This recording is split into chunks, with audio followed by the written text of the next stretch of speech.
that is something that's interesting. Where okay, in the Commonwealth, it's actually pretty specific to Pennsylvania. Most other states don't do this, but if a case is closed in most other states, the exemption of law enforcement records goes away.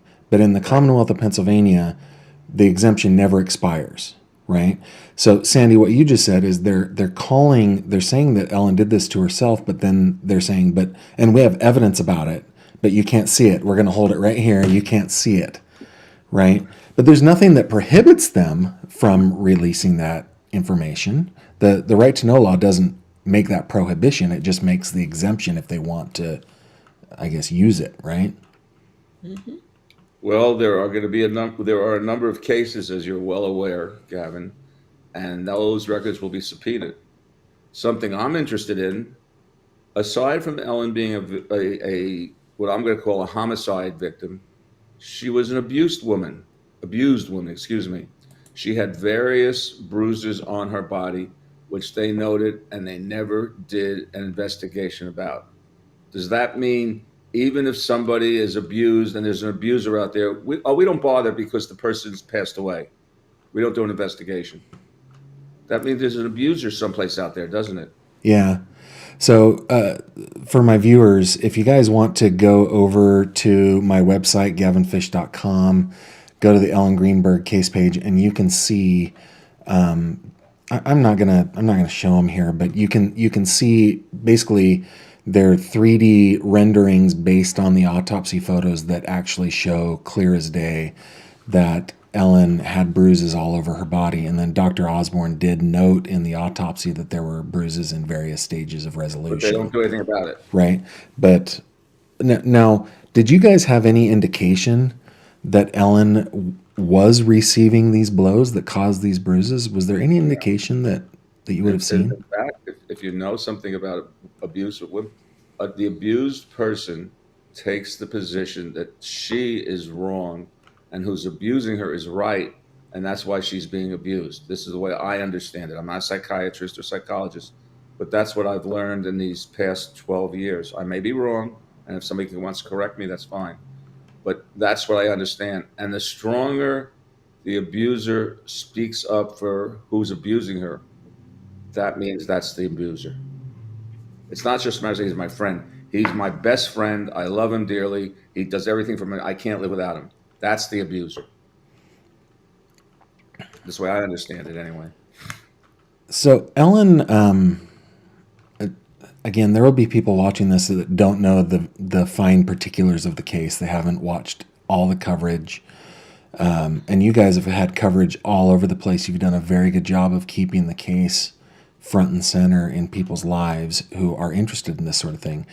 But Ellen was seeing a psychiatrist, I think, at your request, and actually, Sandy, I think you even helped her find the Yes, we psychiatrist, refer right? to our clinicians. We made a deal with Ellen. Ellen wanted to come home to Harrisburg, and we couldn't understand it.